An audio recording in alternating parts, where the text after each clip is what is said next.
یہودی پر اعتبار کرنا ایسے ہی ہے جیسے کسی نے سانپ پر اعتبار کر لیا ہو۔ اکرمہ نے غصے کے عالم میں کہا، اگر تم اپنے آپ کو اتنا ہی قابل اعتبار سمجھتے ہو تو کل مدینہ میں ان چھوٹے قلعوں پر حملے شروع کر دو جہاں پر مسلمانوں نے اپنی عورتوں اور بچوں کو رکھا ہوا ہے۔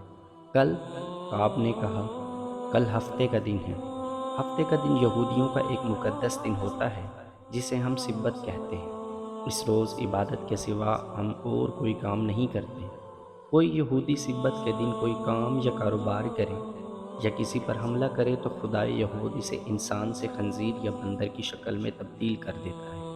اکرمہ دیکھ چکا تھا کہ کعب بن اسد کی نیت ٹھیک نہیں، وہ شراب پیتا چلا جا رہا تھا۔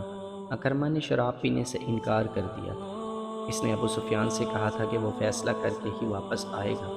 تم کل حملہ کرو یا ایک دن بعد کرو، ہم تمہاری نیت کو عملی صورت میں دیکھ کر فیصلہ کریں گے کہ تمہیں یرغمال میں اپنے آدمی دیے جائیں یا نہ دیے جائیں۔ اکرمہ نے کہا، اس سے پہلے ہم تمہیں ایک آدمی نہیں دیں گے۔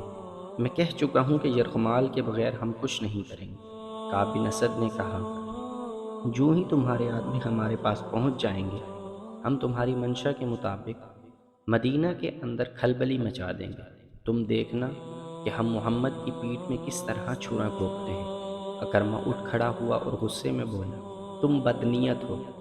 تمہاری نیت صاف ہوتی تو تم کہتے کہ مجھے کسی ضمانت کی ضرورت نہیں، آؤ مل کر مسلمانوں کو مدینہ کے اندر ہمیشہ کے لیے ختم کر دیں۔ مجھے اگر حکم ہی ماننا ہے تو میں محمد صلی اللہ علیہ وسلم کا حکم کیوں نہ مانوں؟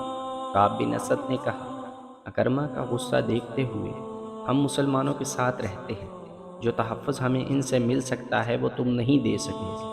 مورخ ابن حشام اور ابن سعد نے لکھا ہے کہ نعیم بن مسعود رضی اللہ عنہ کا چھوڑا ہوا تیر نشانے پہ لگا۔ اکرمہ غصے کے عالم میں کعب بن اسد کے گھر سے نکل آیا۔ یہودیوں اور اہل قریش کا معاہدہ جو اگر برقرار رہتا تو مسلمانوں کی کمر ٹوٹ جاتی، کعب کے گھر کے اندر ہی ٹوٹ گیا۔ جب اکرمہ کعب بن اسد سے ملنے جا رہا تھا، اس وقت نعیم بن مسعود رضی اللہ عنہ اپنے قبیلے کے سردار غطفان کے پاس بیٹھے ہوئے تھے۔ اس کے ساتھ بھی انہوں نے کعب بن اسد کے متعلق وہی باتیں کی جن باتوں سے وہ ابو سفیان کو بھڑکا چکے تھے۔ ابو سفیان نے غصے میں آ کر ابو غطفان کو بلایا۔ غطفان نے اپنے سالار عینیہ کو بلایا، کیا تم نے سنا ہے کہ کعب بن اسد ہمیں دھوکہ دے رہے ہیں؟ غطفان نے عینیہ سے کہا، وہ ہم سے یرغمال میں رکھنے کے لیے سرکردہ افراد مانگتا ہے، کیا یہ ہماری توہین نہیں؟ سردار غطفان، سالار عینیہ نے کہا، میں پہلے تمہیں کہہ چکا ہوں کہ میرے ساتھ میدان جنگ کی بات کرو۔ میں آمنے سامنے کی لڑائی جانتا ہوں۔ مجھے اس شخص سے نفرت ہوگی جو پیٹھ کے پیچھے آ کر وار کرتا ہے، اور مجھے اس شخص سے بھی نفرت ہوگی جس کی پیٹھ پر وار ہوتا ہے، اور پھر تم یہودیوں پر اعتبار کرتے ہو۔ اگر کعب بن اسد کہے گا کہ مجھے اپنے قبیلے کا سردار غطفان یرغمال میں دے دو تو کیا میں تمہیں اس کے حوالے کر دوں گا؟ میں اس شخص کا سر اڑا دوں گا جو ایسا مطالبہ کرے گا۔ نعیم بن مسعود نے کہا، میں ان یہودیوں کو اپنے قبیلے کی ایک بھیڑ یا بکری بھی نہ دوں گا۔ خدا کی قسم، کعب نے ہماری توہین کی ہے۔ ابو سفیان کیا کہتا ہے؟ غطفان نے نعیم رضی اللہ عنہ سے پوچھا۔ یہ بات سن کر ابو سفیان غصے سے کانپنے لگا۔ نعیم رضی اللہ عنہ نے کہا، ابو سفیان کہتا ہے کہ وہ کعب بن اسد سے اس توہین کا انتقام لے گا، اور اسے انتقام لینا بھی چاہیے۔ سالار عینیہ نے کہا، بنو قریظہ کی حیثیت ہی کیا ہے؟ وہ ہمارے اور مسلمانوں کے درمیان اس طرح پس جائیں گے کہ ان کا وجود ہی ختم ہو جائے گا۔ خالد کو آج مدینے کی طرف جاتے ہوئے وہ وقت یاد آ رہا تھا جب اکرمہ بنو قریظہ کی بستی سے واپس آیا تھا۔ خالد دوڑتا ہوا اس کے پاس پہنچا۔ ادھر سے ابو سفیان گھوڑا دوڑاتا آ گیا۔ اکرمہ کے چہرے پر غصے اور تھکن کے گہرے آثار تھے۔ کیا خبر لائے ہو؟ ابو سفیان نے اس سے پوچھا۔ خدا کی قسم ابو سفیان، میں نے کعب سے زیادہ بدنیت انسان پہلے کبھی نہیں دیکھی۔ اکرمہ نے گھوڑے سے کود کر اترتے ہوئے جواب دیا، نعیم نے ٹھیک کہا، کیا اس نے ہم سے یرغمال میں رکھنے کے لیے آدمی مانگے؟ خالد نے پوچھا۔ ہاں خالد، اکرمہ نے کہا، اس نے مجھے شراب کی پیش کی اور میرے ساتھ اس طرح بولا جیسے ہم اس کے مقروض ہیں۔ اس نے کہا کہ پہلے یرغمال میں اپنے آدمی دو، پھر میں مدینے کے اندر شب خون ماروں گا۔ کیا تم نے اسے کہا نہیں کہ اہل قریش کے سامنے بنو قریظہ کی حیثیت اونٹ کے مقابلے میں ایک چوہے کی سی ہے۔ خالد نے کہا، کیا تم نے اس کا سر اس کے کندھوں پر سے نہیں اتار دیا؟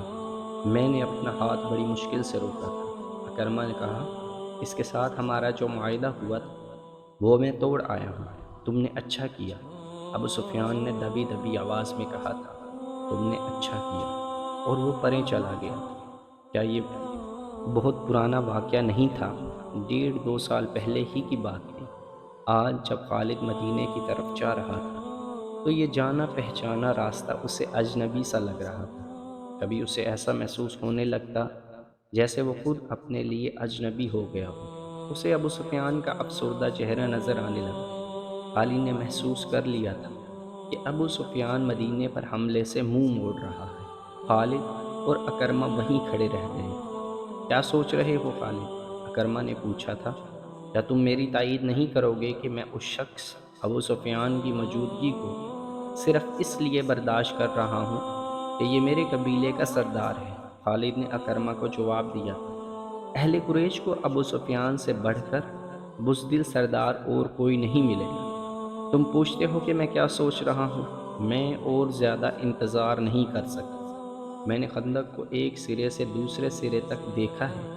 ایک جگہ خندق کم ہے اور زیادہ گہری بھی نہیں ہے۔ ہم وہاں سے خندق پار جا سکتے ہیں۔ اگر تم میرا ساتھ دو تو میں آج ہی ابھی اسی جگہ سے چند سوار خندق کے اس پار لے جانا چاہتا ہوں۔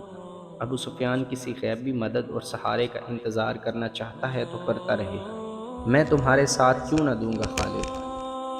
اکرمہ نے کہا، کیا میں مسلمانوں کے ان قحطوں کو برداشت کر سکوں گا جو اس وقت بلند ہوں گے جب ہم یہاں سے لڑے بغیر واپس جائیں گے؟ چلو میں تمہارے ساتھ ہوں۔ وہ جگہ ذباب کی پہاڑی کے مغرب اور صلح کی پہاڑی کے مشرق میں تھی، جہاں خندق کی چوڑائی اتنی تھی کہ گھوڑا اسے پھلانگ سکتا تھا۔ ضرورت شاہ سوار کی تھی، پیادے خندق میں اتر کر اوپر چڑھ سکتے تھے۔ اس جگہ کے قریب تقریباً سامنے مسلمانوں کی خیمہ گاہ تھی۔ خالد نے اکرمہ کو یہ جگہ دور سے دکھائی۔ پہلے میرے سوار خندق پھلانگیں گے، اکرمہ نے کہا، لیکن ابھی ہم تمام کا تمام سوار دستہ نہیں گزاریں گے۔ پار جا کر مسلمانوں کو ایک ایک سوار کے مقابلے کے لیے للکاریں گے۔ وہ اس رواج کی خلاف ورزی نہیں کریں گے۔ میرے ساتھ آؤ خالد، میں اپنے منتخب سوار آگے لاؤں گا۔ تم ابھی خندق کے پاس نہ جانا۔ اگر ہم دونوں مارے گئے تو اہل قریش کو سوائے ذلت کے اور کچھ نہ ملے گا۔ ابو سفیان کا دل محاصرہ اٹھا چکا ہے، وہ لڑنے کے جذبے کو سرد کر چکا ہے۔ وہ مقام جہاں خندق گھوڑے کی لمبی چھلانگ سے پھلانگی جا سکتی تھی، ایسی اوٹ میں تھا جسے گشتی سنتری قریب آ کر ہی دیکھ سکتے تھے۔ اکرمہ نے 7 سوار منتخب کر لیے تھے۔ ان میں ایک قوی ہیکل بلکہ دیو خامہ شخص عمر بن عبدو بھی تھا، جس کی دھاک اس کی جسامت کی بدولت دور دور تک پھیلی ہوئی تھی۔ اکرمہ ان 7 سواروں کو مقررہ مقام سے کچھ دور تک اس انداز سے لے گیا جیسے گھوڑوں کو ٹہلائی کے لیے لے جا رہی ہوں۔ مسلمانوں کی سنتریوں کو ان پر شک نہ ہوا۔ سب سے پہلے میں خندق پھلانگوں گا، اکرمہ نے چلتے چلتے اپنے 7 سواروں سے کہا۔ کیا یہ ٹھیک نہیں ہوگا کہ سب سے پہلے میرا گھوڑا خندق کو پھلانگے؟ عمر بن عبدو نے کہا، نہیں عمر۔ اکرمہ نے کہا، پہلے میں جاؤں گا۔ اگر میرا گھوڑا خندق میں گر پڑا تو تم خندق پھلانگنے کی کوشش نہ کرنا، تمہارا سالار اپنی جان کی قربانی دے گا۔ یہ کہہ کر اکرمہ نے گھوڑے کی باگ کو جھٹکا دیا۔ گھوڑے کا رخ خندق کی طرف ہوا تو اکرمہ نے ایڑ لگائی۔ عربی نسل کا گھوڑا ہوا سے باتیں کرنے لگا۔